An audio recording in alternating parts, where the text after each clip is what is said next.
Ang patata at ang boli na talong. Noong unang panahon, merong masaya at matabang pamilya ng patatas sa nayon. 4 sila sa kanilang pamilya. Ang nanay, tatay, si Bill at Jill. Araw-araw, ang tatay ng patatas ay nagtuturo. Ang nanay ay gumagawa ng gamot habang inaalagaan sina Bill at Jill.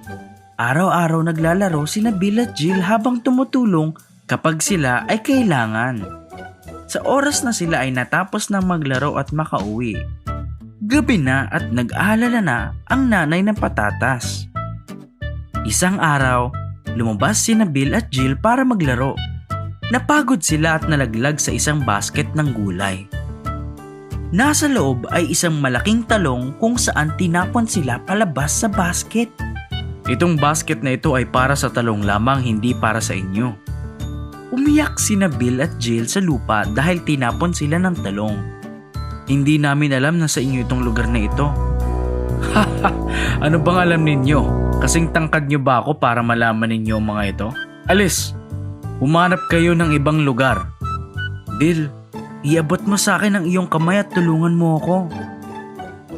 Ito, kunin mo ang kamay ko at tumayo ka.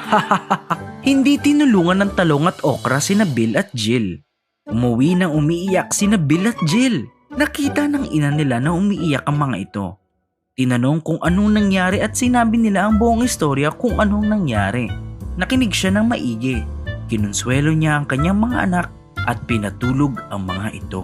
Kinabukasan nang lumabas sina Bill at Jill, katulad ng dati, tinignan nila kung nasa loob ba ng basket ang talong. Nakita nilang walang laman ng basket, ngunit nakarinig sila na umiiyak. Nakita nila ang talong sa likod ng basket at nakita itong umiiyak. Anong nangyari? Bakit ka umiiyak? Tutulungan ka namin. Sabihin mo lang sa amin kung ano nangyari. May sakit ang ina ko at hindi ko alam ang gagawin ko kaya ako umiiyak.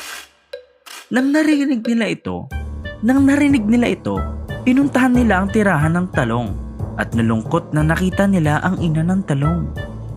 Habang alaga ni Bill ang nanay ng talong, umuwi si Jill sa kanyang nanay at kinuha nito ang kanyang mga gamot. Dahil sa gamot na iyon, gumaling ang nanay na talong. Nagulat ang talong kung paano siya tinulungan ni Bill at Jill. Bagamat masama ang kanyang ginawa sa basket, sila ay naging mabait at bukas palad. Simula noon, nagbago na ng ugali ang talong at sinabihan na magbago rin ang kanyang mga kaibigan. Sa lalong madaling panahon, naging matulungin na sila sa mga tulad ni Bill at Jill.